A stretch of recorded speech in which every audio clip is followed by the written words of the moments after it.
Hi guys, welcome to Classic Rock and Country Music Facts and Trivia. Appreciate you being here. Today's video is on country, on Waylon Jennings, legendary Waylon Jennings. I once said there were more ugly women at a Conway Twitty show than anything he'd ever seen. Of all the absolute fantastic stories we've heard about Waylon Jennings over the years, this easily was one of my favorites. I certainly didn't think it's any secret that he was never afraid to say exactly what was on his mind, and if this ain't proof, I don't know what else would be.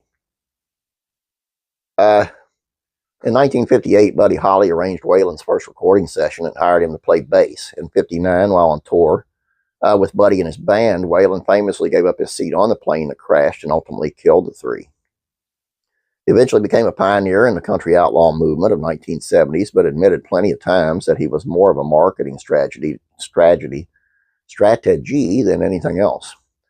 And once said that the most outlaw thing Willie Nelson ever did was that he probably came to town and double parked on Music Row.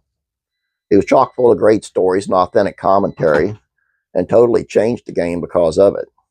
In a great 1988 interview with Spin, Waylon talked about the time that a promoter booked him for a show with Conway through his name, though his name wasn't out there on the advertising ahead of time due to confusion with different shows up north where we're appearing at with Dottie West. Well, now in my mind, it's going 100 miles an hour. You know, dang brain damage has set in. Probably the best story I got, maybe the best one, but it's true. We were booked one time up north here, the guy that booked us, and this was about 15 years ago.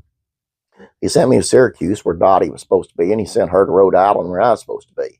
When Waylon got to Syracuse for one of the shows, excuse me, he took a very unpolitically correct approach, saying that he'd never seen so many ugly women in one room in his life. And of course, it was all in jest.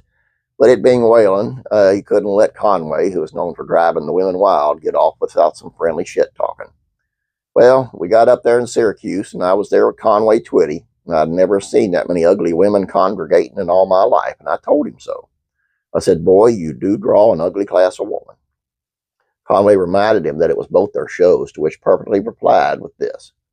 He said, well, you were booked on the show too, and I said, yep, but I wasn't advertised. I mean, who else could come up with all that? What a legend he was. Waylon Jennings. Funny guy. I mean, great entertainer, great musician, great songwriter, but the man could come up with some stories, man, and they're worth sitting and listening to. That's all I got for you guys. Hope you enjoyed this. Please don't forget about classic TV facts and trivia. It's on Rod Serling and how the FBI was investigating him in the 50s and 60s. Anyway, if you have not yet, please subscribe. Please like this video. You guys have a great day. God bless. And I'm praying for you.